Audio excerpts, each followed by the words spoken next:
I think it was Yogi Berra who said, I'm paraphrasing, that predicting is a risky business, especially if it's about the future. So to deal both with Armageddon and prophecies of the return is a difficult and serious subject. And when I started writing my books, which began for almost 40 years ago, the first book was titled The 12th Planet.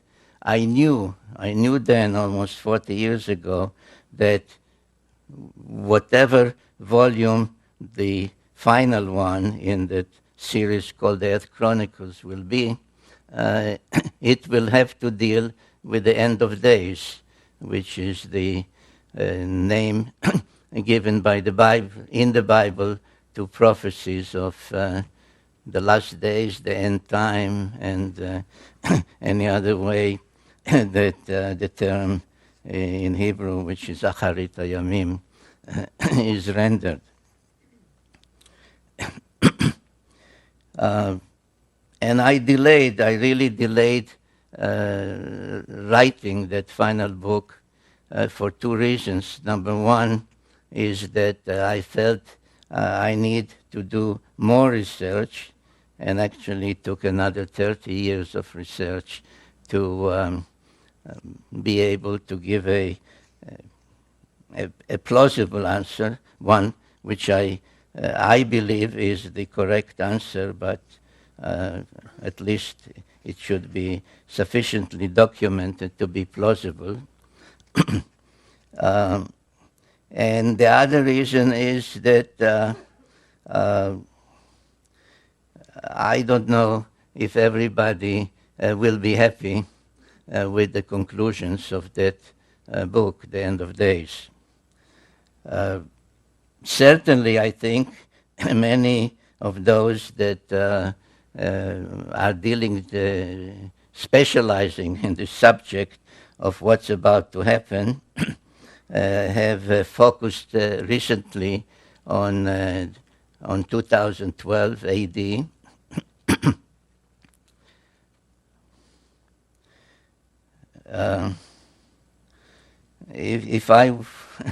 If I wanted to be nasty, which maybe I should be, is I can tell you right off that the only thing certain about 2012 that there'll be another presidential election then, and that no matter who you vote for this time, you will say, let's get rid of the bomb. Because otherwise, what is supposed to happen in 2012? It is mostly linked with the so-called Mayan calendar or Mayan prophecies, and I'll talk about it in greater detail as we go along. But as I understand what others are saying, is that it is a time that something, the present, the past will come to an end, and something will happen. And when you are pressing those others who specialize in 2012, and you ask them what will happen, they say, well, there's a planet. There's a planet that makes some great orbit and periodically comes to our vicinity, and at that time it causes all kinds of havoc. And in connection or in response to such kinds of prophecies, my answer is that to remind the audience that the same claims were made in regard, I don't know why, but in regard to 2003, and that's when the planet, the unknown planet, Planet X, will arrive and do all kinds of unpleasant things to us, or maybe good things. And if you will recall, the same kind of prophecies were connected with the millennium, the year 2000. And one way or another, they are always coming back to Planet X. And if you say, what is Planet X? Oh, that is the planet about which this guy Sitchin has been writing. So what is this Planet X, and when really is it supposed to come back to our vicinity, and what is supposed to happen when it does? I started to write about it, as many of you may know, in my first book, The 12th Planet. It took me more than 30 years to research that material for that book. It was published the first time in 1976. The English, not hardcover, it's softcover, but the paperback edition, which is still selling everywhere, had about 50 printings by now, which is a record for the publishers. And the book has been translated into some 24 languages. And I can share with you a personal irritation, and that is that one recent night I was awakened from a sleep, which is not easy for me lately to fall asleep. And the phone, which is also a fax machine, rang around 12:30 a.m. And when I checked who is trying to reach me at this time, a fax from Hanoi that the publisher in Vietnam wants to translate into Vietnamese, The 12th Planet. And though, it's been translated by now to almost any language you can think of, I was thinking to myself, somebody in Vietnam, in Hanoi, after all that that place means to us, this is really something. So now what I did in the 12th Planet, and maybe that is the reason for its success and for its still being so powerfully around, is that I brought to life a civilization that was hardly known before, and that is the Sumerian civilization. I find it, although now more and more I find in articles, in other books, etc., reference to the Sumerian civilization, to the Sumerians, I find that it's still easier for even those who deal with that, like museums, to say Babylonian. For example, there is now in Europe an exhibit from ancient Mesopotamia where three museums, the one in London, in Paris, and in Berlin, have combined to put together some of their objects and show them in each one of the three places. And they refer to it as the Babylonian exhibit. So almost 40 years ago, when I or anybody else would say to somebody, well, the Sumerian civilization, you would get some kind of a blank look, the Sumerian, what are you talking about? So I brought to life the Sumerian civilization, which was really a most amazing civilization. It blossomed out in what is now southern Iraq, in that part of the world, This is the ancient Near East. This is the Mediterranean Sea, the Red Sea, Egypt, Assyria, Turkey, which was the Hittites then, etc. So about 6,000 years ago, an incredible civilization appeared there, and all those that deal with it use such words as suddenly, unexpectedly, out of nowhere, because there was no gradual or any kind of precedential civilization that you had this and this and this, and was a higher level, a higher stage. Suddenly, from what we may call primitive, though they were not primitive people, but they were farmers, hunters, etc.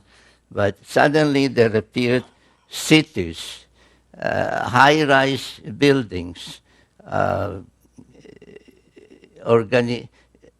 societal organization, kings, priests,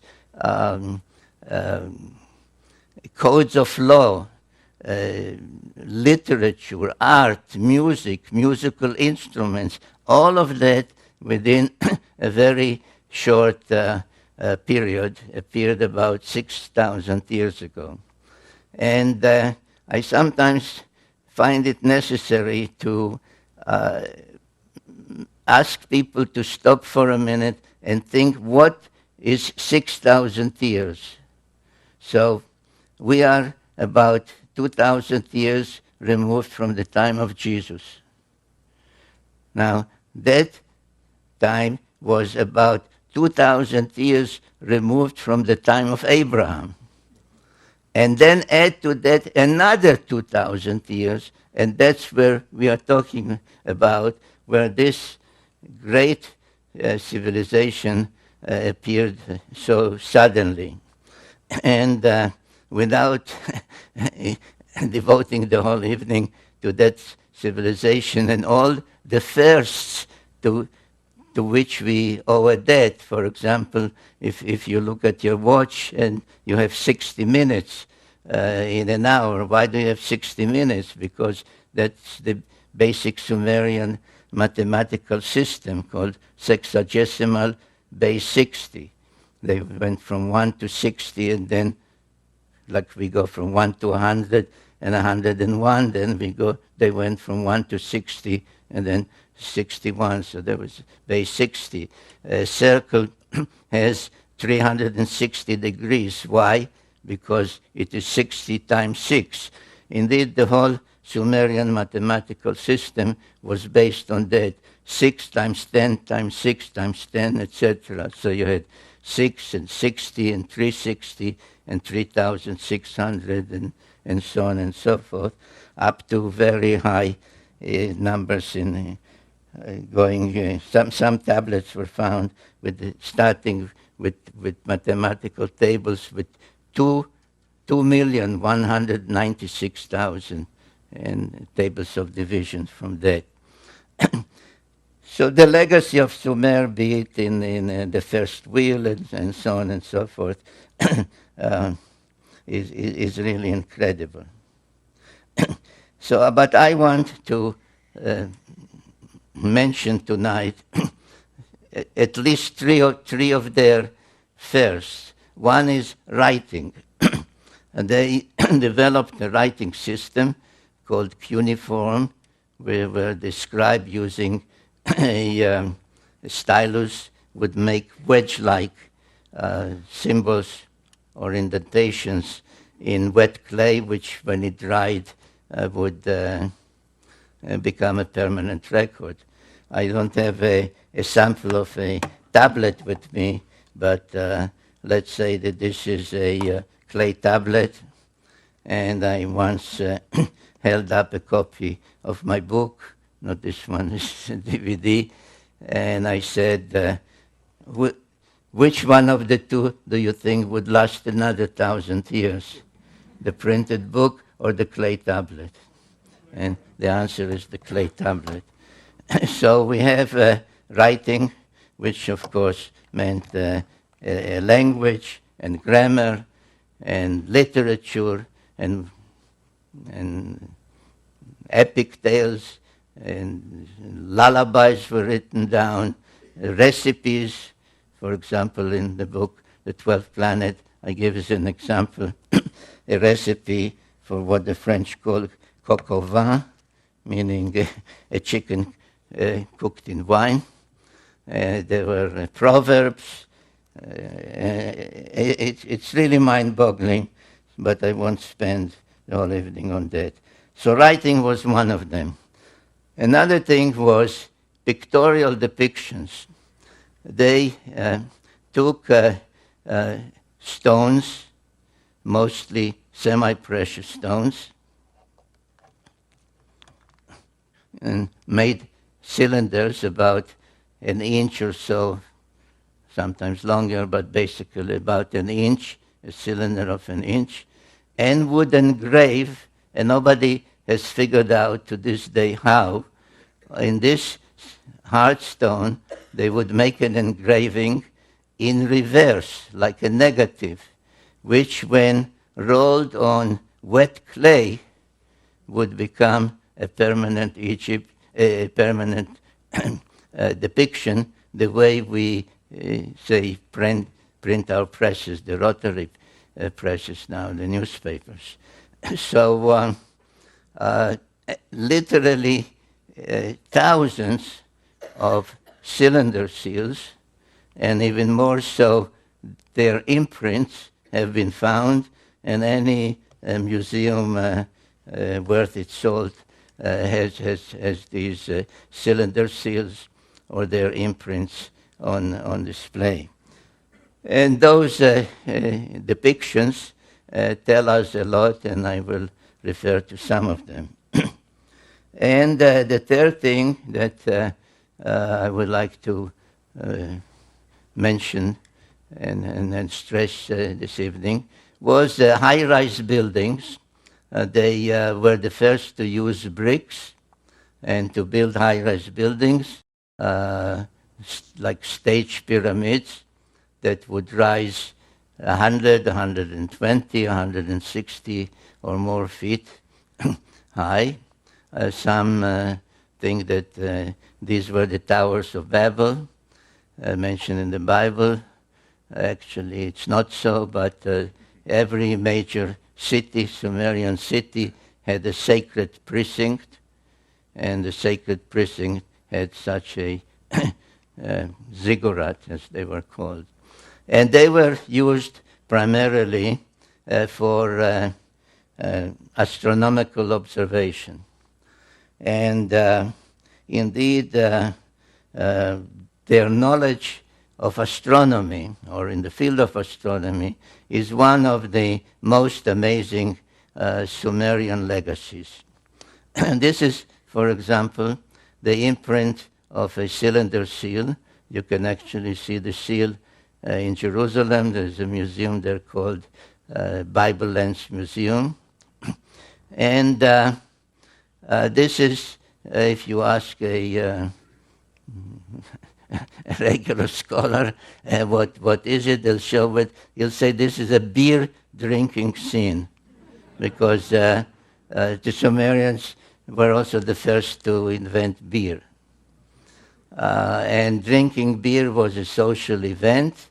You can see people are coming to participate in that, and beer was drunk through a straw.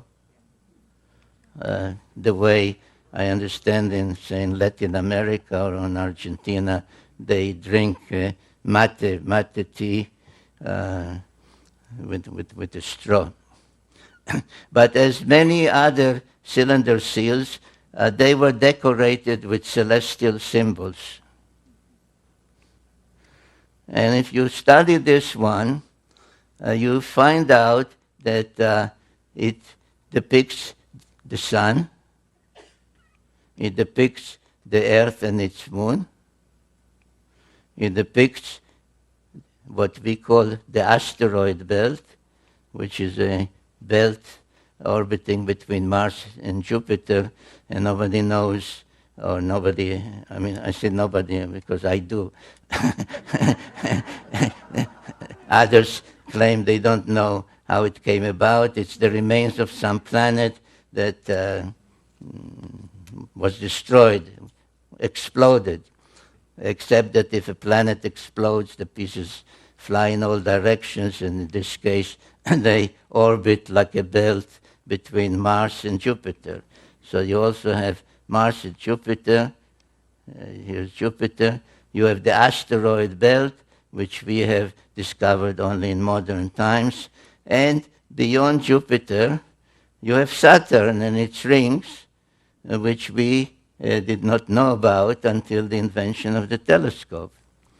Now, this cylinder seal is from about 2000 BC, from 4,000 years ago. So this is an example of the amazing Sumerian knowledge in astronomy. But there is even one more amazing cylinder seal, which caused quite an uproar at the museum where it's kept. It's in a museum in Berlin at the time when I came across its existence. It was East Berlin, but they cooperated with me. They sent me a photograph. And if you ask scholars what is the scene depicted, they say, well, this is the god of agriculture granting the plow, a primitive plow, to mankind.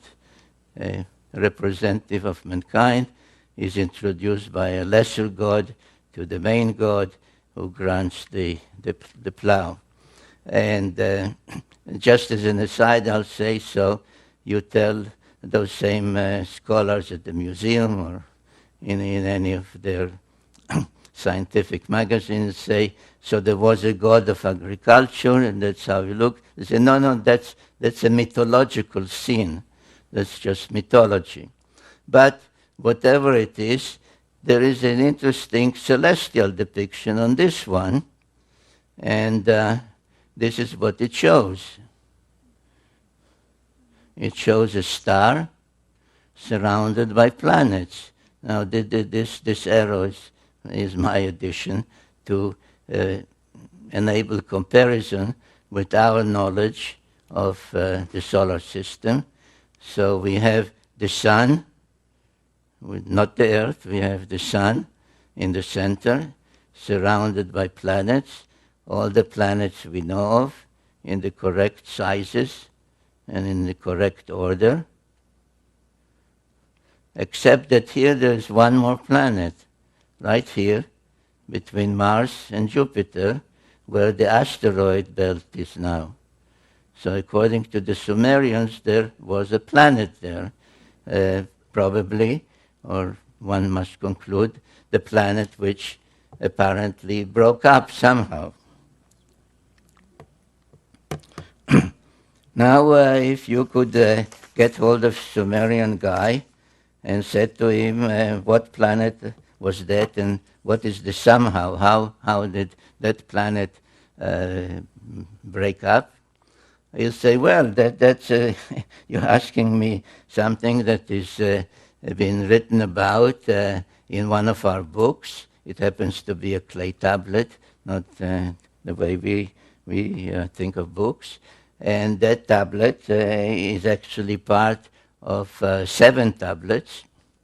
And once they were discovered in a library in northern Mesopotamia, in an ancient library in northern Mesopotamia, and the contents of that story on those tablets was deciphered. They have since been referred as the 7 tablets of creation, paralleling the biblical tale of the 7 days of creation, 6 days of actual creation, and then 1 day in praise of the Creator.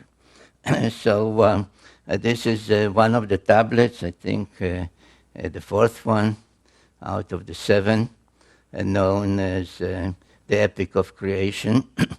or sometimes known by its opening lines, which is how the Sumerians used to name their epic tales or their tablets in library catalogs, because they were actually set in libraries, and on each shelf there was a tablet that listed all the texts that are on that particular shelf, like a catalog tablet.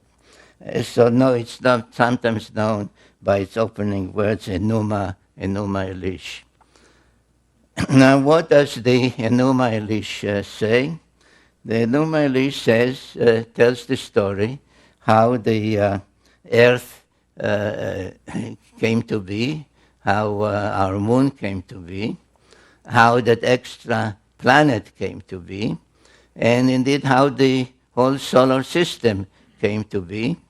And I devote in the 12th planet, and then in another book, Genesis Revisited, chapter after chapter to explaining this epic of creation. But I'll just give you now the the gist of it in a couple of minutes.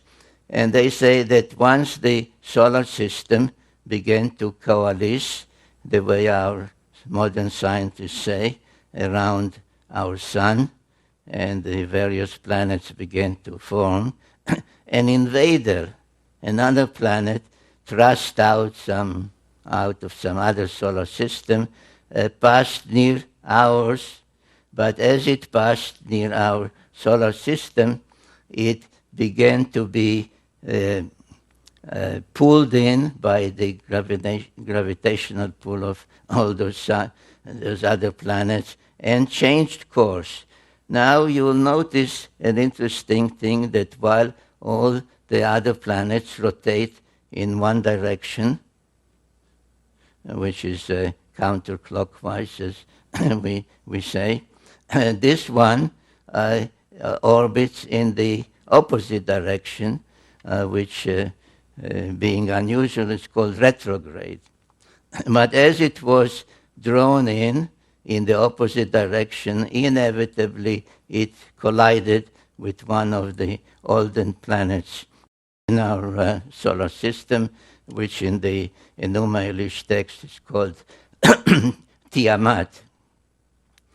And this planet, the invader, which later was named Nibiru,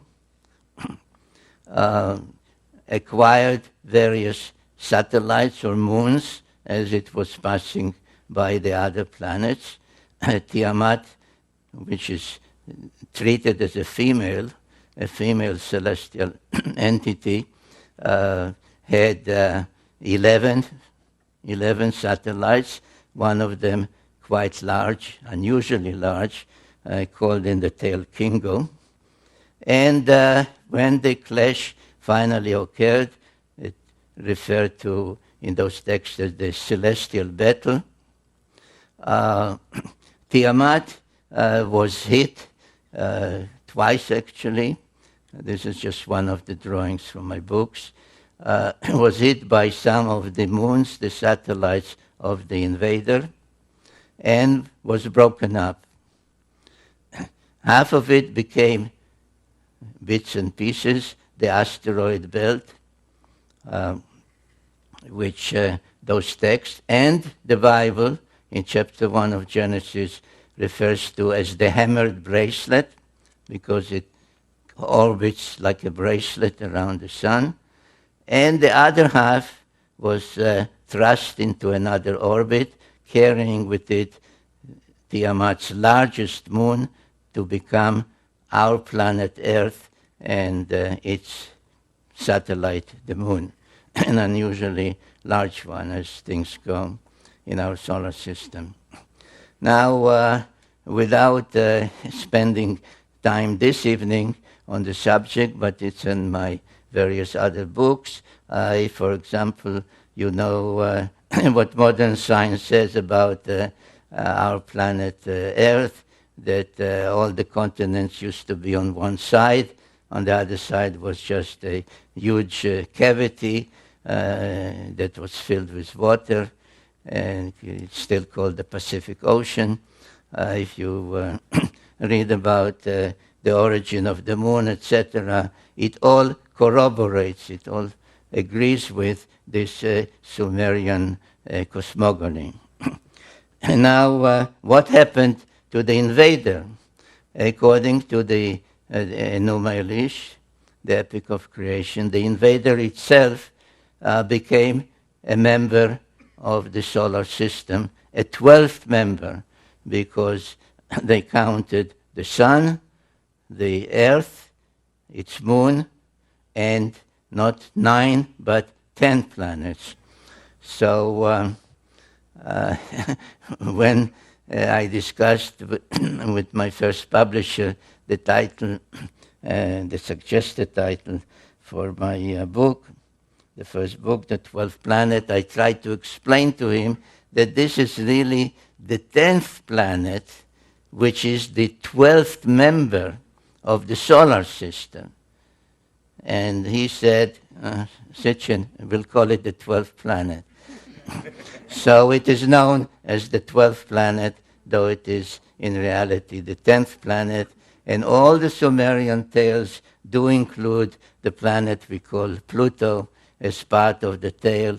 So I wrote on my website a piece when the astronomers meeting in Europe decided to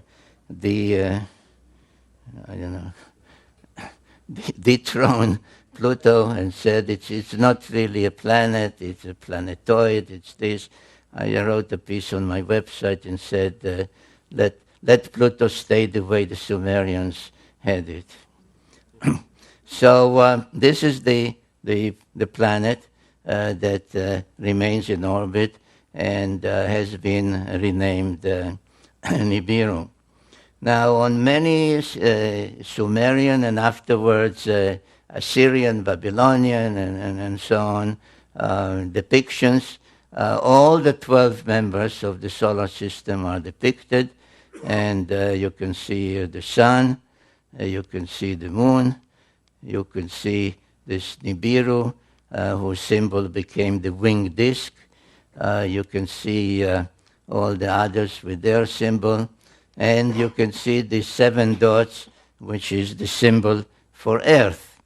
Now, you may well say this is wrong, because we all know that Earth in New Age parlance is the 3rd rock from the sun, right? So there's Mercury, Venus, and Earth. And that is true.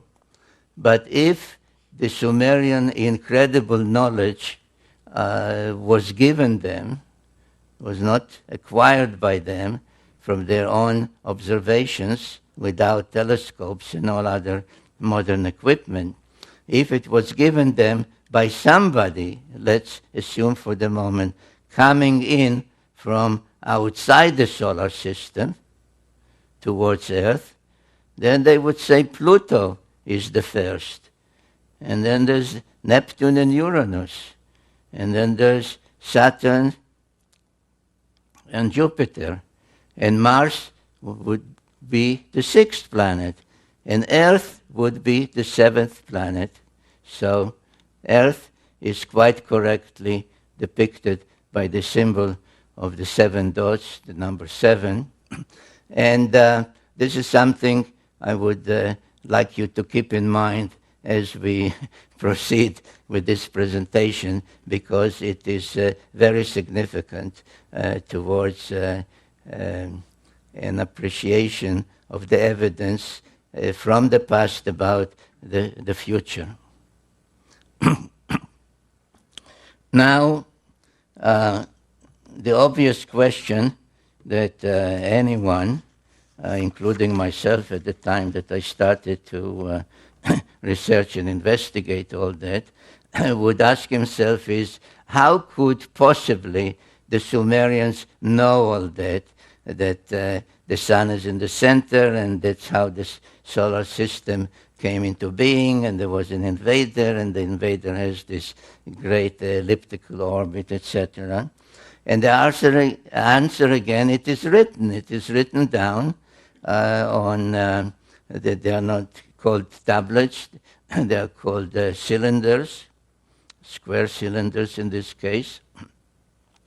And this one in particular, another one like it, can be seen by any one of you if you go to England, to Oxford, to the Ashmolean Museum. And this is called the Sumerian King List. And it says that about 430,000 years before the deluge, people called Anunnaki, in this text, called Anunnaki, came from their planet and visited Earth and brought civilization to Earth. In fact, it says, this and other records like it, say that civilization was brought down, and the term used in the Sumerian for the civilization is kingship. That kingship was brought down first time before the deluge and was brought down to earth from the heavens the second time after the deluge. And then there are tales, very detailed tales, telling us that at one time a group of 50 Anunnaki, led by a leader whom they call Enki, came from their planet, that same planet, the planet X or Nibiru, came to Earth, and they did not crash land here. Their spacecraft was not just passing by, and they said to each other, "Hey, look at that rock down there, let's take a look at it." They came for a reason, they came for a purpose, and the purpose was that they needed gold. They needed gold with which to protect the dwindling atmosphere on their own planet. And the tales, which are very detailed, then tell how Enki came and tried to obtain the gold, how his attempts to get it, to extract some gold from the waters of the Persian Gulf did not succeed, so they had to turn to actual mining. And then another leader was sent called Enlil, and etc., etc. So what happened? And there are many statues of Anunnaki, male, female, but this one of Enki is the only one where his fist, if you can discern it, is made of gold, which I believe indicates the purpose for which he came. Now, Enki stayed on Earth quite a long time, and at some point felt that he ought to tell his story of what happened on their planet that made him and his group and the other Anunnaki come to Earth, and what happened on Earth after they came and landed here. And there is an actual text known to any Sumerian or Assyriologist, as some call themselves, that they will say, yes, there is such a text that is an autobiography of Enki that starts by saying, when I approached the earth, I saw greenish marshes. We splash-landed in the waters. We waded ashore. I commanded so-and-so, and the name is given, to test water and see if there's potable water. I commanded so-and-so to build us some kind of shelter. I commanded so-and-so to see if there is edible food. And so on, line after line in those tablets. Unfortunately, the complete text of that autobiography of Enki has not been found, only fragments of it. I used about 800 different sources to reconstruct the story of Enki because I felt at some point in my own writings that it is not enough to tell the story of what happened here through the prism of the Sumerians, or to some extent the Old Testament, the Hittite writings, etc. But it is also important, especially to know why they came, what happened on their planet before they came, through the eyes and through the speech of one of them. And I chose Enki because he did dictate an autobiography. And the tale that emerges from all those sources is that after they landed here and could not get the gold just by extracting it from the waters of the Persian Gulf, this is the Persian Gulf and this is today's Iraq, another leader, a half-brother of his called Enlil came. He was more a commander, and he was more a scientist. Another member of their family, they were all children of the ruler of Nibiru, called Anu. Another member, a female, who was a medical doctor, came and assisted also.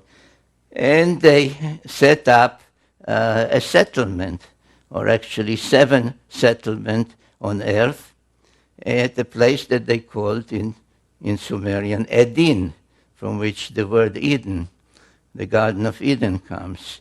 And they chose a central point called Nippur. They nicknamed the navel of the earth, because all the other settlements that they established, each one with a certain purpose, including this one as the spaceport, and this laid out as a landing corridor. All of them were equidistant from Nippur. So Nippur was the central city, the site where Enlil had his headquarters, and some of the texts even describe what was at his headquarters. And there was a particular place there called the Duranki, with all kinds of humming equipment that controlled the space flights and gave information about orbits, etc. And Duranki literally means the bond heaven-earth, the thing that links heaven, their own planet in this great orbit, and their settlements on earth. So this is what they established. And as I said, at some point, the idea of extracting gold from the waters didn't work. They had to go and do it the hard way. So they kept coming in groups of 50 until there were some 600 of them on Earth. And they used Mars as a way station on which 300 of them were stationed. The numbers are given in those texts. But most of those on Earth, those Anunnaki, were assigned to mining gold in East Africa. And there are several texts, and in particular one known as the Atrahasis epic, that describe a time or an event where those working in the mines mutinied. And they said, no more. This is not the kind of work that we can do. We are astronauts. We are supposed to man spacecraft, not to work deep in the earth. And there was a mutiny, and there was great consternation among the leadership what to do. And then the same Enki, who was a scientist, said, we don't have to abandon our efforts to obtain the gold on which our own survival on our planet depends, because we have to protect our dwindling atmosphere with a shield of gold particles. Because there exists on Earth, already exists on Earth, a being which is in many ways similar to us. And all we have to do, and those are quotes from his words in his autobiography, all we have to do is put our mark on it, our genetic mark, and thereby raise that being more to our level so that it could follow our commands, understand our language, and do the work for us. And there are quite a number of texts called creation texts that describe how Enki, with the help of their half-sister, who was the chief medical officer, through trial and error, kept trying to combine their genes with the genes of the being that they found on Earth, which we may call Homo erectus, if we wish, and finally succeeded in bringing about what was called in those texts the perfect model. And it so happens that there is a cylinder seal, about 4,000 years old, showing this goddess, her name was Ninmah, raising the newborn model men, Lulu Amelun, as they called it, and she shouted, and these are words in those texts, "My hands have made it." And that is, ladies and gentlemen, how we came about.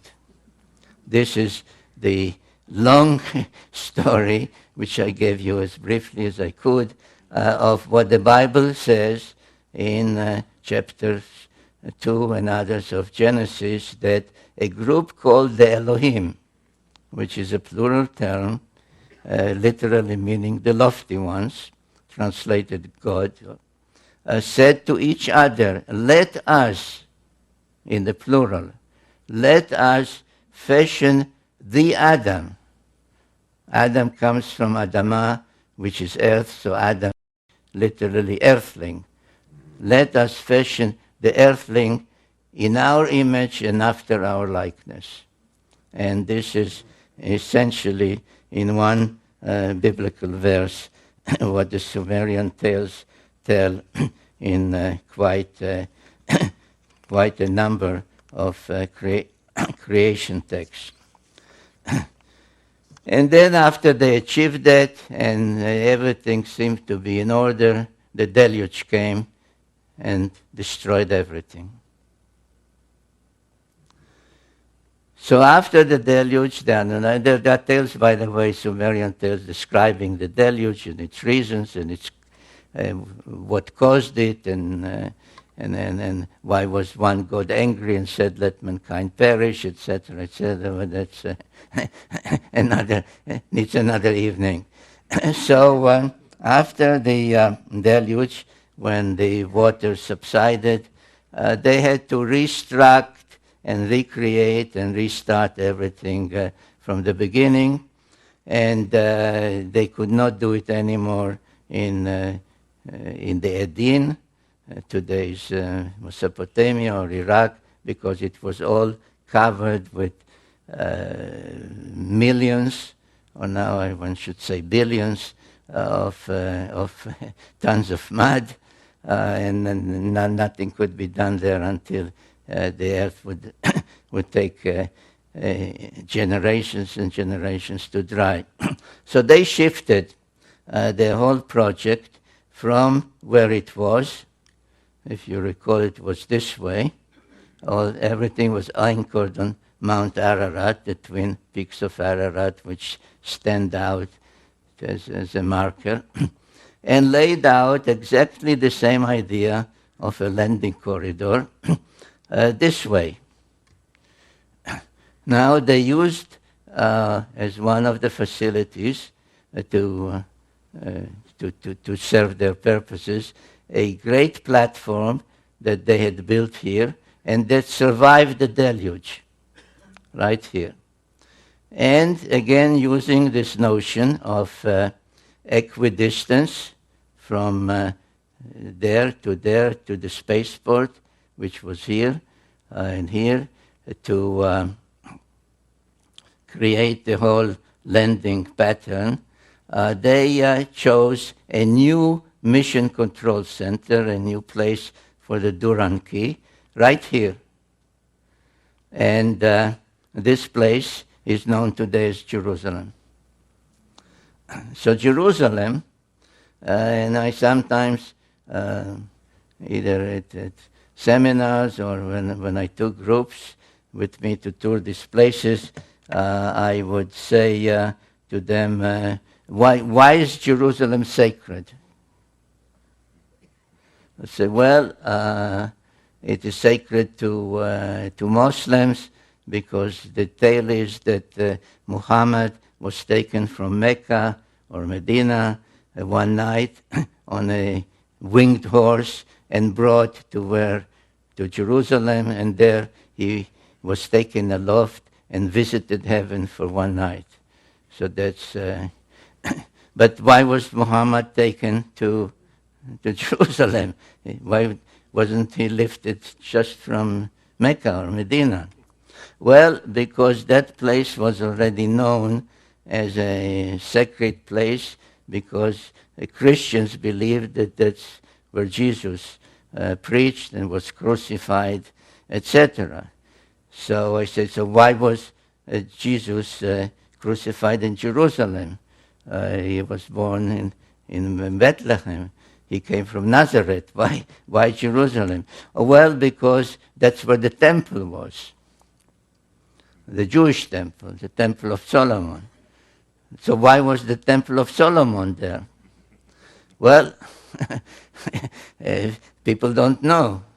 So I tell them, well, it was there because the same Anunnaki who had this pattern and had Nippur as the navel of the earth and mission control center before the deluge, set up this layout and made Jerusalem mission control center after the deluge.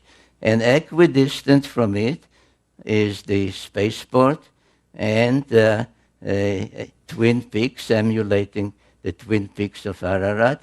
Twin Peaks are here in the Sinai Peninsula, and Twin Peaks, artificial ones, because there were no mountains there. So they built two mountains known as the Giza Pyramids. Now, things did not go so well after the reconstruction and the setting up of the alternate mission control center. The Anunnaki, who, according to the tales by Enki and others, were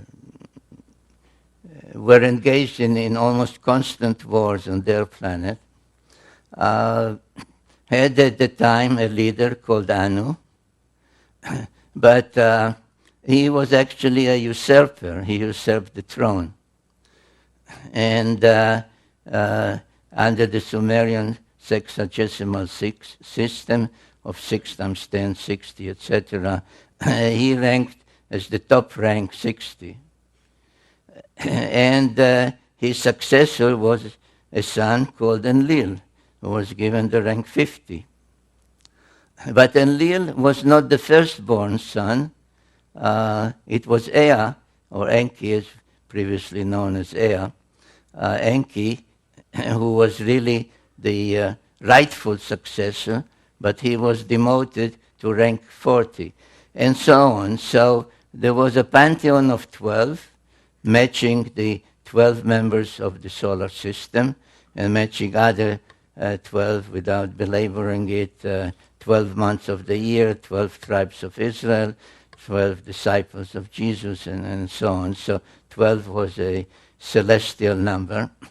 So the relationships were such that the conflict was almost inevitable, especially since it had a lot to do of who was mothered by whom, who was the father, who was the mother, if this one was also the son of Anu and Antu, then he was this rank, but if this one was only the son of this one, but not this queen, he had another rank. So the relationship was quite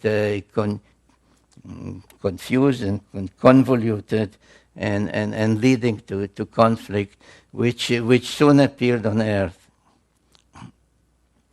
And one of the events that took place, not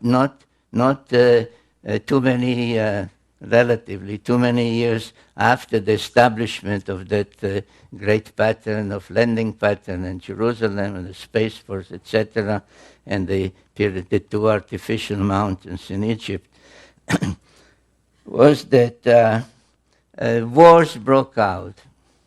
And the first war that I named in my book, The Wars of Gods and Men, the Pyramid Wars, because there was a series of them, had to do with these facilities, because in the Great Pyramid, one of the two especially, which is the only one that has an ascending passage and chambers, all the others have just a descending passage, they were a prize that one side tried to deprive from the other. And the first series of pyramid wars took place there.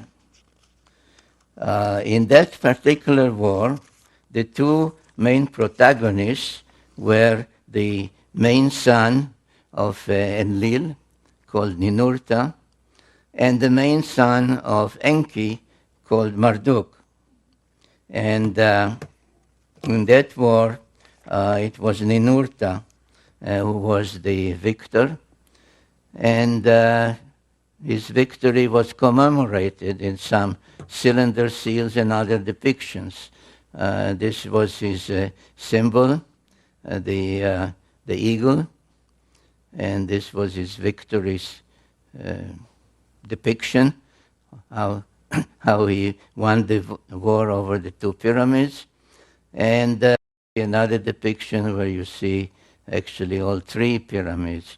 And this, by the way, is another of the proofs, of which I have many, and I deal with it extensively, of who built the pyramids and when they were built, and that you see that already in Sumerian times, which preceded the pharaonic times by thousands of years, the existence of the pyramids was already known.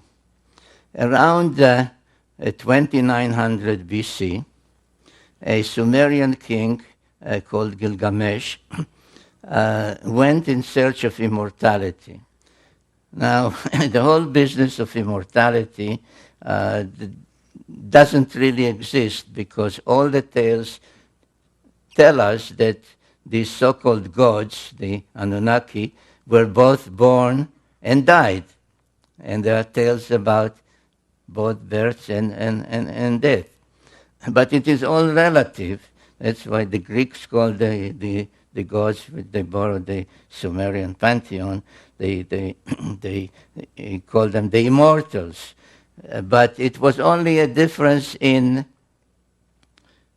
what a year is. If the Anunnaki come from a planet whose orbit is about 3,600 of our years, to them it is 1 year. If you would ask an Anunnaki, how old are you? He'll say, whatever, I'm 20 years old, which means my planet, Nibiru, made 20 rounds around the sun. If you ask somebody here, so we won't ask people for their ages, of course, but you ask, how old are you? And he'll answer, it means my planet, where I grew up, to which I genetically belong, made X number of orbits around the sun. That's a year. So, but anyway, Gilgamesh was the son of a goddess.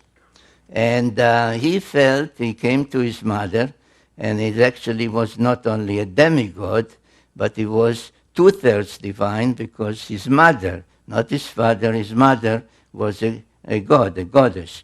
And he said, if I'm two-thirds divine, two-thirds Anunnaki genetically, why should I die like a mortal? And she said to him, you're right, but in order to attain our longevity, you have to go and be on our planet. So he went in search of immortality, and the Epic of Gilgamesh is a well-known literary work from antiquity, translated in antiquity already in many of those ancient languages. Now, where did Gilgamesh go in search of immortality? He had to go to places from which he would be taken aloft to the planet of the gods. So if you remember this design, this is what I showed you. And this is Jerusalem, which is only mission control center. He had, and this one, where is it? This one was destroyed in the pyramid wars. So he had two places to go. One was the great platform in the mountains here, and one was the spaceport itself. And so around 2900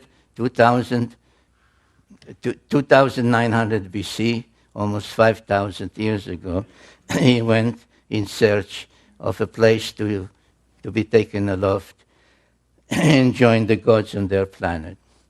Now the first one that I showed you, this one, is in the mountains of Lebanon. The great cedar forest there is depicted and described in detail in the epic tale of Gilgamesh. And the text says that he witnessed on the night before he entered or tried to enter the place, he saw a rocket launched. And lo and behold, archaeologists have discovered a Phoenician coin from a place not far from there that shows the great platform and a rocket ship on a podium. So it did exist. Now that place still exists and can be visited. I went there at some risk. I would not advise you to go at this time because it's the headquarters of the Hezbollah in Lebanon. But the place is called Baalbek, and there is there a vast stone platform of about 500,000 square feet. And here at this northwestern corner, there are ruins of temples built over temples. The latest one are Muslim and Byzantine and Roman, but they are built on or over a platform that pre-existed. And these are some of the most ancient ruins that you see there, of levels that keep rising from down there, rising and rising and rising and rising and rising. And these stone blocks weigh between 600 to 900 tons each. And the immensity of the place is mind-boggling. Even more mind-boggling is one of the courses in the western wall of that enclave, on the western wall, on top of these huge boulders. And the three of them, 1, 2, and the third one, known as the Trilithon. This is the drawing, the image. This is a line drawing of a person, so you can see the scale.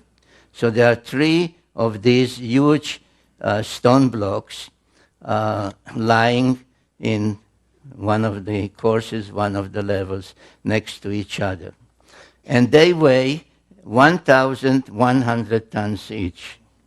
Now, there is no piece of equipment, even today, that can lift 1,100 tons, or even 1,000 tons, or even 600 tons. There's no such piece of equipment.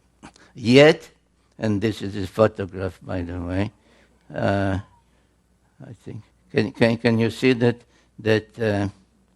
little ant there? That's me. I'm standing there. And this is the first trilithon, and then there are two more. Now we know where they came from, because about 1.5 miles away, there is the quarry from which those stone blocks were cut and lifted and brought. And one of them is unfinished. So right here it's still part of the native rock, and this part has been already cut. And again, this is me there. So you can see the size. So somebody in antiquity, and according to all the evidence before the flood, cut those stones and lifted them over 1.5 miles and put them there, not drop them on the ground, but put them exactly where they should be, where they belong. And the question is, what was the purpose of this whole thing? As I said, Gilgamesh reported that he saw a rocket ship launch there, and the Phoenician coin also depicted. And it was only after I saw photographs of about a year ago, I think, of the Chinese launching their spacecraft for the first time.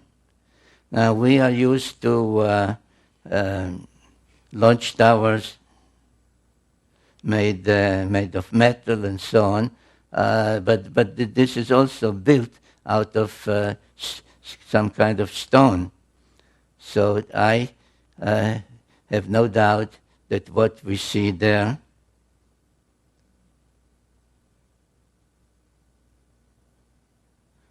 now, where is the one?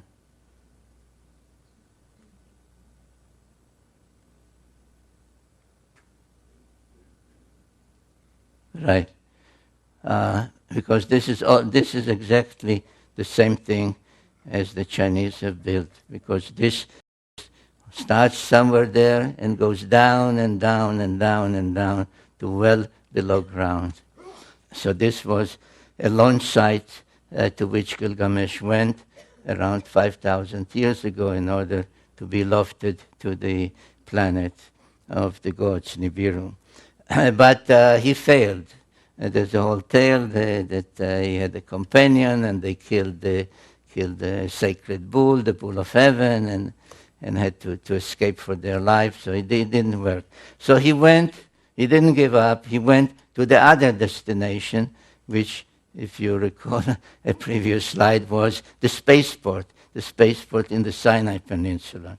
And what was there we also know, because the Egyptian has depicted it, and this is a depiction found in the tomb of an Egyptian called Hui, who was the governor in ancient times of the Sinai Peninsula. And in his tomb, the burial chamber is surrounded on the walls with depictions of scenes from the lands where he was an official. And this is from the Sinai, and I think you can see that this is an underground silo, because you see the ground level with trees and giraffes, etc., and you see it multi-stage rocket ship and the command module sticking out from above ground. So this is what existed in the Sinai Peninsula. Oops, we go forward. Right. And again, like in the Sumerian tales, there are Egyptian texts. The collection is called the Book of the Dead, because the Egyptian pharaohs claimed that they have by being a pharaoh, they were divine, semi-divine, demigods, and had the right after they died, in an afterlife, to join the gods in an afterlife. So after they died, according to the Book of the Dead, they went on a simulated journey to the spaceport, to where the spacecraft or rocket ships are, and then to be taken aloft. And the Book of the Dead has many illustrations. This is just one of them that shows the 4 pilots that welcomed him aboard the spacecraft, one of the pharaohs. So there's no doubt that there too the facility for being taken aloft did exist. However, it does not exist anymore. Baalbek still exists in ruins, but the spaceport in the Sinai does not exist because in one of the next wars between the various clans of the Anunnaki, the Enlilites, the Enkiites, Ninurta, Marduk, etc., they resorted to the use of nuclear weapons. And the spaceport in the Sinai was a target. And you can see to this day 2 things. One is you can see the immense cavity to this day from space. This is a NASA photograph. And the crack in the peninsula is a result. And if you go there, which I did by myself and with a group, if you go there, you find in that particular spot, you find in the middle of pure white limestone mountains. Everything is pure white. You see a huge field with broken, burnt, and totally blackened rocks. And one of the visits, I took samples. They were tested. There's possibly some radioactivity, but it's inconclusive. But in 2024, almost 4,000 years ago, the Anunnaki resorted to the use of nuclear weapons. There is a long text called the Era Epic, ERRA Epic, that describes the reasons, who did it, how they did it, what the number of nuclear weapons that were used in 2024. The unintended consequence of that was that a wind blowing from the Mediterranean brought what they called in those texts, they're called lamentation texts, they called the evil wind that brought death to everything alive in Sumer. As the nuclear wind passed, reaching from the Sinai to Sumer, it did not destroy anything. The lamentation text lament that the stalls stand, but the animals that were there are all dead. The houses stand, but everybody who lived in the houses lies dead in the streets, on the roofs, etc. And that was the end of the great Sumerian civilization about 2024 BC. And in that one, unlike in the previous wars, where Ninurta, the son of Enlil, was the victor, Marduk, the son of Enki, was the victor, and that was the beginning of the rise of Babylon. Instead of Sumer and Enlil and all the others, it was now the era and the time of Marduk and the Babylonians. Now we are starting to leave ancient history, and we are starting, or I'm starting, to take you by the hand and lead you not only to the present, but also to the future. And to understand where history is taking us, this map is the key to it, and please try to remember it. If you recall the layout of the landing corridor from Mount Ararat this way, and Jerusalem as Mission Control Center, the spaceport, the Giza Pyramids, and the place in Lebanon called Baalbek today. These are the 4 space-related sites that if you keep them in mind, you understand what happened afterwards, what happened in recent times, and what the present conflict is all about. When the dust, let's use that expression, the dust of the nuclear explosion and the demise of Sumer settled, several hundred years later, when perhaps passage was possible again after the use of nuclear weapons here, a major event took place. It is called the Exodus of the Israelites from Egypt.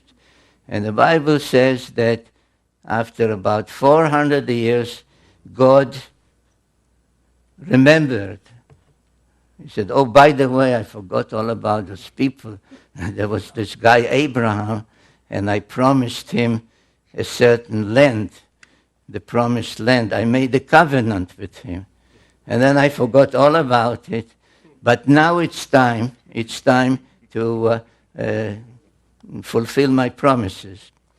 And the Israelites left Egypt, and I didn't write it yet in any of my books, but I can tell you now that if I ever do, I will tell you that the starting point of the Exodus was the Sphinx, because the Sphinx gazes precisely along the 30th parallel towards the spaceport.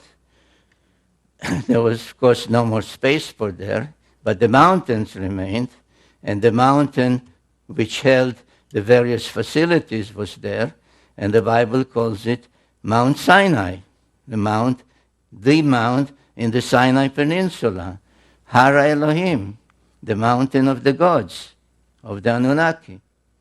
So they were sent here on this Exodus to resume the relationship, the commandments, etc., which required for them to proceed to accept all the moral teachings of the Sumerians. I think in my very first book, The 12th Planet, when I talk about the Sumerian law codes, I say everybody, most people know about the ancient law codes, Hammurabi, the Babylonian king. His law code, which is on a stone block in the Louvre in Paris, is a code of crime and punishment. It says, if you did this, that's your punishment. The Sumerian law codes, and there's one, for example, by a king 1,000 years before Hammurabi, 1,400 years before Hammurabi, that was a law code of justice that said you shall not take away the donkey of a widow. You shall not delay the wages of a day laborer. Those were the Sumerian law codes. So these were the Sumerian commandments, the Sumerian moral laws that had to be reaccepted, renegotiated at Mount Sinai. And once they were, they had to continue. There was difficulty in going straight. They went around, but anyway, finally they got to Jerusalem. And what did they do once they got to Jerusalem? They built the temple to Yahweh on a platform that existed there. And if you have not done it yet, I urge you to go to Jerusalem, because along the Western Wall, this of course doesn't exist anymore. This is now replaced by a Muslim structure. Along this Western Wall, just as along the Western Wall in Baalbek, in the landing place of Gilgamesh, and this is an aerial photograph, This is the area that's called the Temple Mount. And this is where the temple stood, and the Holy of Holies, and the Ark of the Covenant. Interestingly enough, that I noticed when I was there and when looking at the area, that there are trees everywhere, but not here. Nothing grows here. So this is the western wall, and an opening was made along the western wall after being blocked for thousands of years. And what was discovered there is mind-boggling, because in the same place, the western wall, as in the landing place where Gilgamesh went, there is a trilithon, not of 1,100,000 tons, but only 600 or 700 tons, 3 immense stone blocks lying one next to the other, just as there. And somewhere there, there is a sign that says that this is exactly where a tunnel leads to the Holy of Holies above the platform.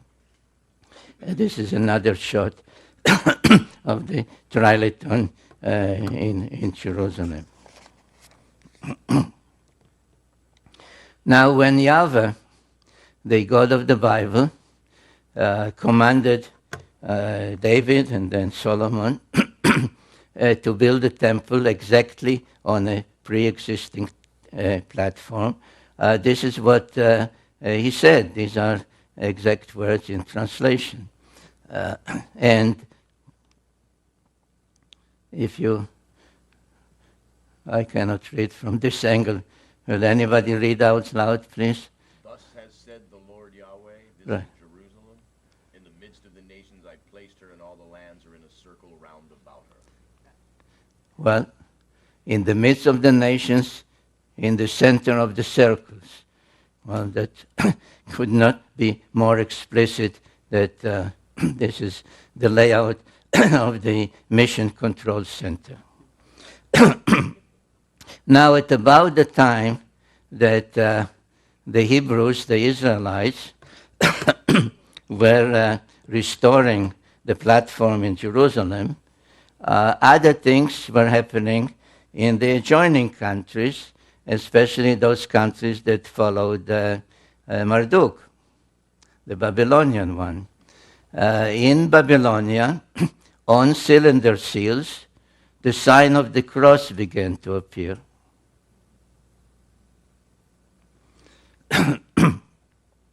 In Assyria, the kings began to wear the sign of the cross on their chest. The same happened in Egypt. Now, these are all from around 1000 BC, 900 BC, 800 BC, 700 BC. Now, what does it mean? What does it signify? Well, the sign of the cross, it may come as a surprise to my Christian friends. The sign of the cross is not a new sign, and not a sign developed or invented at the time of Jesus. This is a very ancient Sumerian sign, and each time that the planet Nibiru, that usually was depicted as a winged disk, was on its way back to our vicinity, each time that the reappearance of Nibiru was expected, the depiction, the symbolism for Nibiru, for the planet, changed from the winged disk to the cross. So this one, for example, this is one of the most ancient ones. This is another one. This is when agriculture was granted to mankind, and so on. And if you look at the orbit of Nibiru, roughly 3,600 years.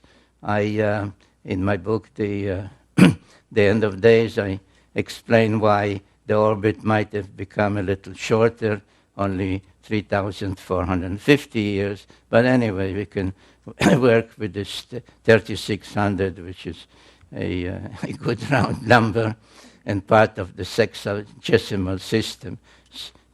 6, 10, 63, 60, 3,600. So from the time that Nibiru was in our vicinity, making the great round around the sun, which is called the perigee, the point closest to the sun, he goes out, slows down, reaches this point, the apogee, and then starts on its way back. So at some point, the planet is here, or here, or here, or here, or here, or here, and at some point, the anticipation of its return begins. And that's, I suggest, is when the sign of the cross began to reappear. In one of my books, The Wars of Gods and Men, I deal with all the various wars that took place, not only the very early ones, but in particular the ones that started to become more frequent and more ferocious as the return of Nibiru became closer and closer. It seems as if it became much more important who would be in control, who would welcome them, whose particular aspect of religion would be more predominant, etc. And it was at that time, precisely around 750 BC, that the biblical prophecies also started. They started with the prophet Amos around 750 BC. Now, in general, no distinction is made by people writing on the subject, and most of whom really don't know Hebrew, so they rely on translations. The whole thing, biblical prophecy, is taken as as one lump subject. But if you know Hebrew, and if you study the various prophecies in great detail, and know the precision of the Hebrew language, you begin to see that the prophets were really talking about two different things. One was called the Day of the Lord, and Amos spoke about it. Another, I think, I quote Habakkuk, I can't see from this angle. Anyway, they started to talk about the day of the Lord. The day of the Lord is coming. The day of the Lord is near. And it was described as a time of celestial phenomena.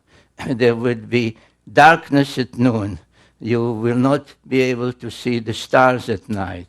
The moon will not shine its light, etc. and so on and so forth. I don't know if it's easy for you. I had about 30 slides with all these biblical quotations, but I realized that it would be very difficult even for the audience to read them. So at the same time, similar prophecies known as Akkadian prophecies, Assyrian prophecies, Babylonian prophecies began to also talk about the return, the celestial Lord would come from the south, would be first seen in this constellation and so on. And I drew some of these charts to show you and show how you can relate some of the text to the progress of Nibiru coming back to Earth's vicinity. This is another sketch that really renders as a sketch literal wording, saying you first can see it from there, then you can see it here, and so on and so forth as the planet returns. There were even discoveries of astronomical records. These are called astrolabes because they depict the circular heavens around Earth on plain paper with all the stars being named, where the progression of Nibiru from being seen in this part of the heavens to being seen in this part of the heavens at its apogee, its perigee, is actually recorded as having been witnessed and seen by Assyrian and Babylonian astronomers.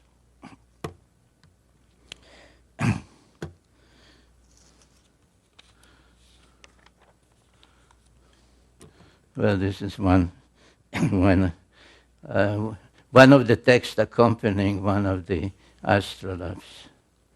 And as becomes obvious as you study all these texts, that the main feature they are talking about is a day of darkness, darkness at noon, the sun will not be seen, etc., which we can say they are really talking about the solar eclipse. And the Assyrian records, I think that's what I showed in the previous slide, talk about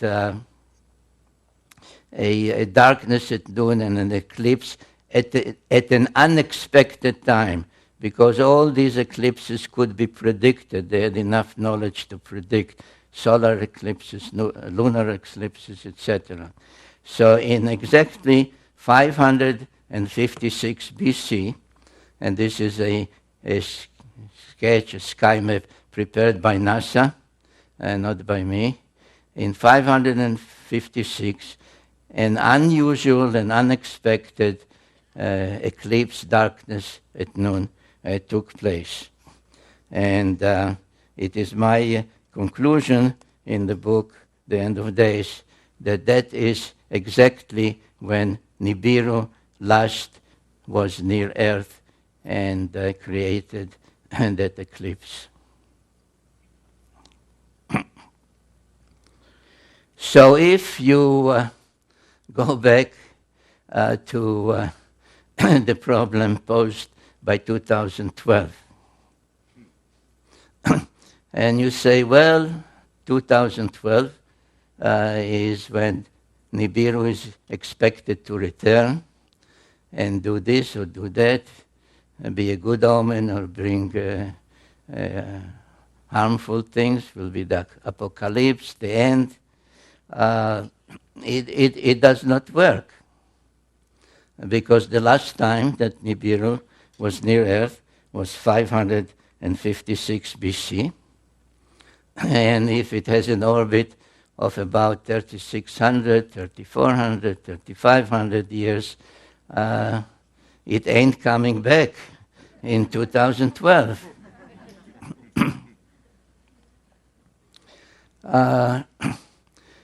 So what might happen, if not in 2012, in some other time, in our lifetimes perhaps? And this takes me to the other part of the biblical prophecies, where I told you that there were really two things that were discussed and prophesied from about 750 BC to about 550 BC, the time of Ezekiel.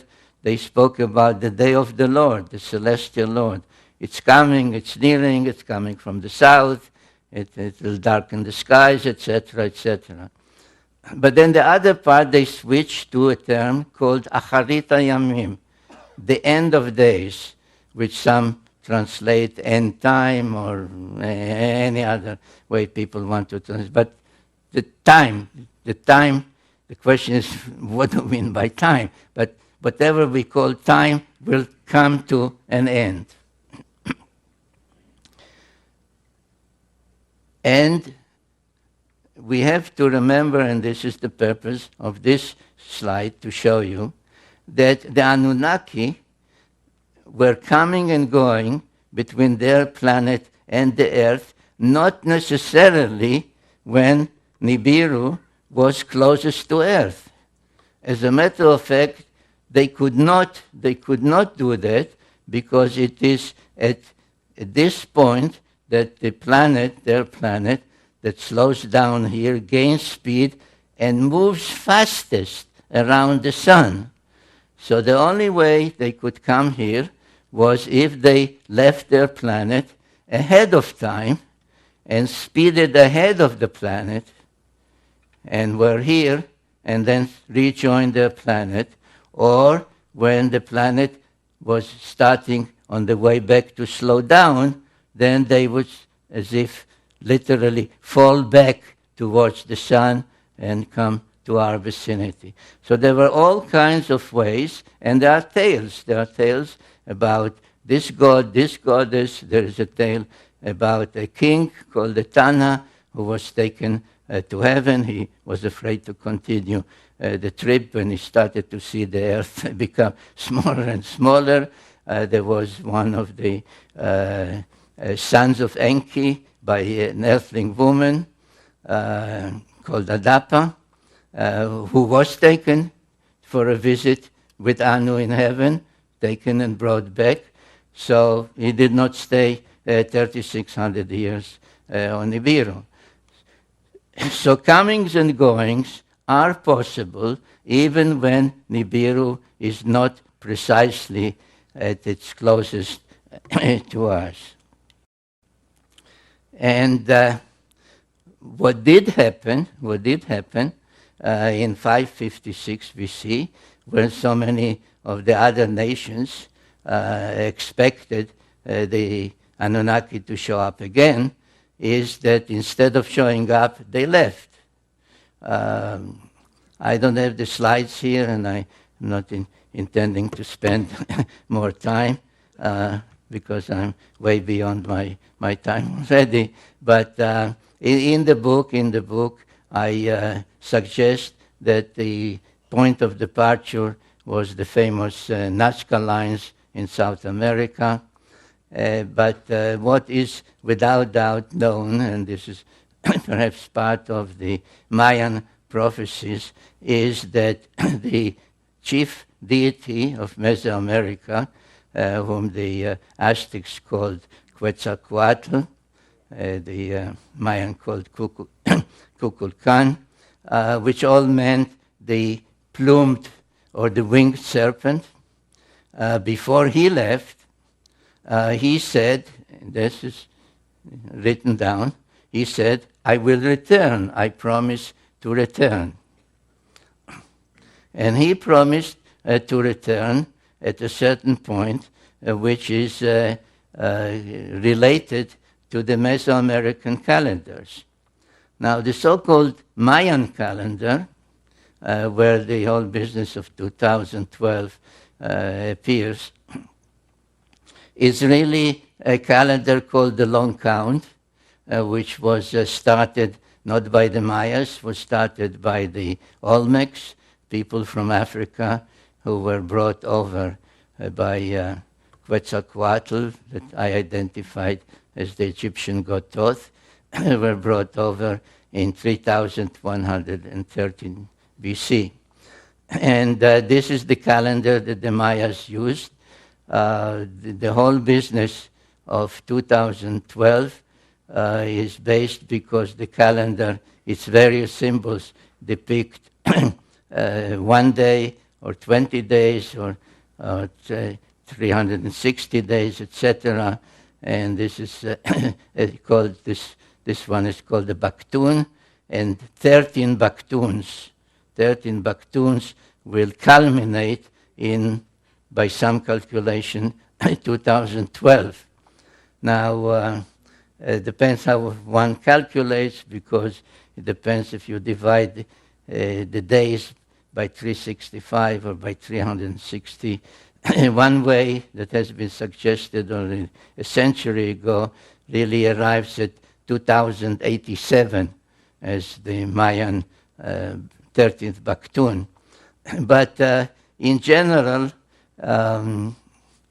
my feeling is that it is not applicable at all, because if you follow the biblical prophecies, they are dealing with a cyclical timetable. this so-called Mayan calendar is a linear one, like day 1, day 2, day 3, etc. The same as the AD calendar, 2000, 2001. Why nothing happened 2000? Because after 2000 came 2001. Like I showed you at the beginning, that some said 2000, then said 2003, 2000. All the predictions in the Bible, both the Old Testament and the New Testament, speak of a cycle. The beginning will be the ending. The ending is the beginning. The past is the future. And this can take place only in a cyclical thing. And what was is more quotes of the same subject about the end of days and what will happen there. Now, the best clues in the Old Testament about this whole business of the end of days, when will it be, not only what will happen, but when will it be, is in the book of Daniel. I just almost skipped fast because it takes too long to start reading all that. But one of those that really devoted the better part of his life to studying the meaning of the prophecies and the timetable given in the book of Daniel. And there's some number of years, but the best clue is where the angels tell Daniel, the end of days will come after half time, time, and 2 times. And Daniel, like we say, what do you mean by that? What half time are you talking about? Are you not talking about football, right? And he was left with no answer. So Sir Isaac Newton, who is known more about celestial orbits and such other things, spent most of his time delving into those prophecies and trying to calculate them. And a handwritten document by him came to light relatively recently, 2-3 years ago. And when it came to light, the news headlines were that Sir Isaac Newton calculated the end of days at 2100 AD, 2160 AD. I was fortunate to be able to obtain a photocopy of that handwritten page, which is written front and back. In the book, The End of Days, I give what it says. I quote what it says. I do not show the photographs because I have no permission to do that.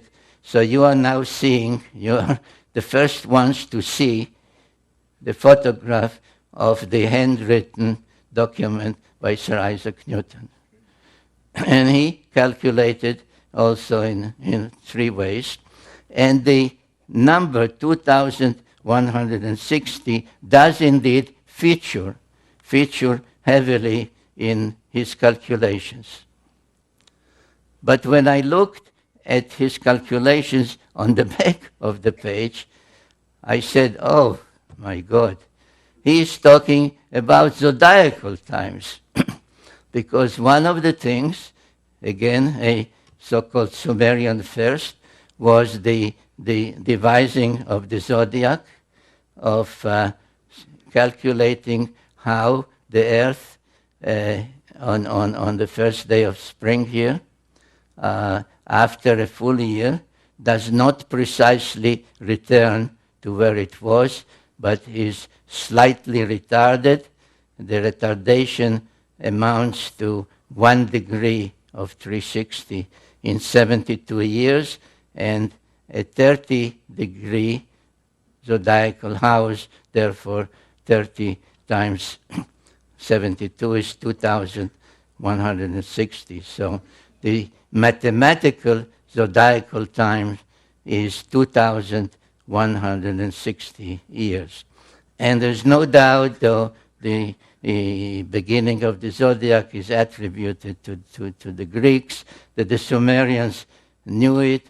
They named all the 12 zodiacal constellations in the correct order.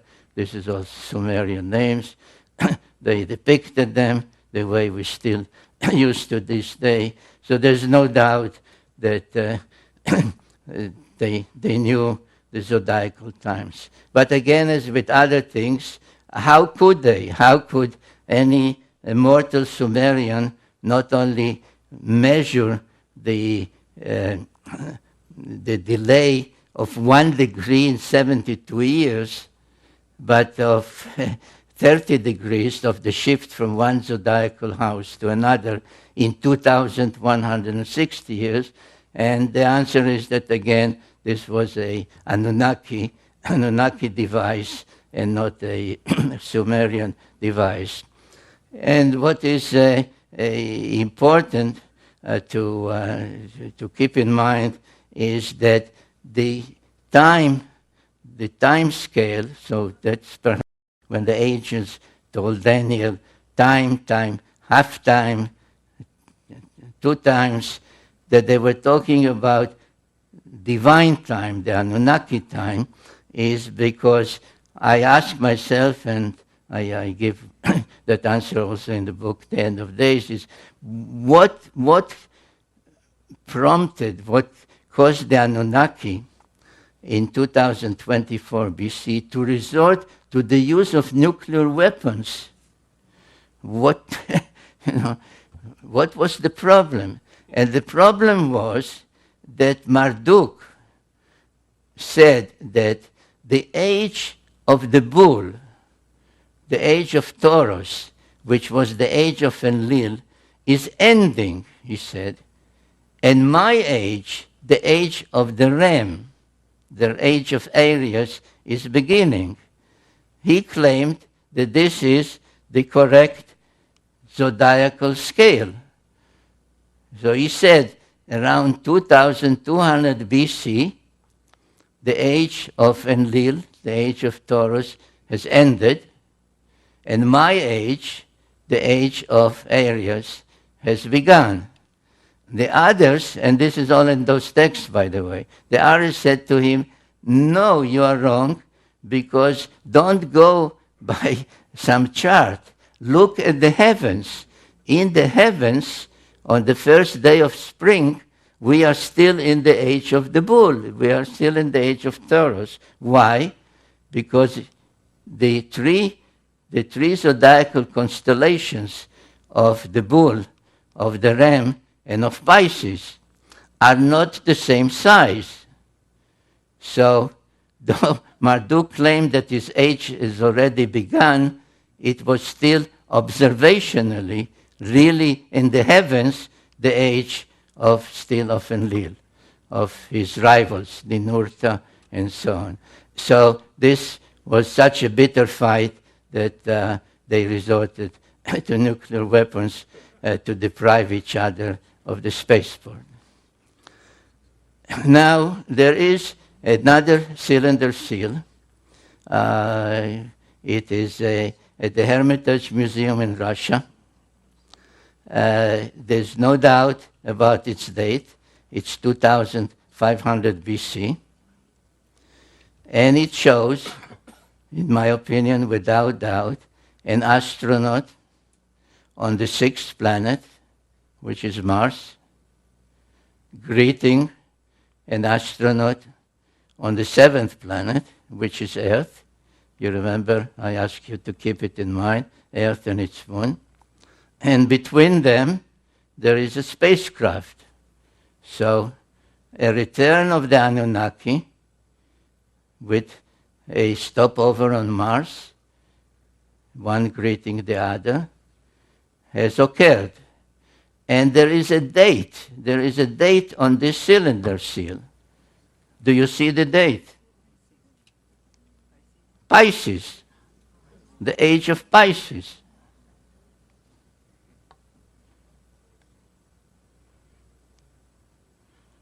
The age of Pisces.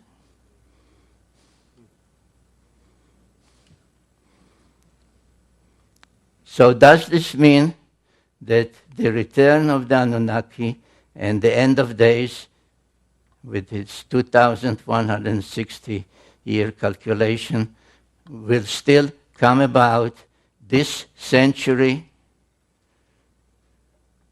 Maybe, because there is a because, ladies and gentlemen. Because just at the place that, according to the New Testament, is called Armageddon, where the final war will take place, a mosaic floor in the first church ever built in the Holy Land, since the time of Jesus, has on its floor the sign of Pisces. This was discovered 2 or 3 years ago at Armageddon, which really means in Hebrew Har Megiddo, the Mount of Megiddo, which is in Israel. Now, are all these omens, or is it just a tale to tell you at ARE? I don't know. I believe that these are omens.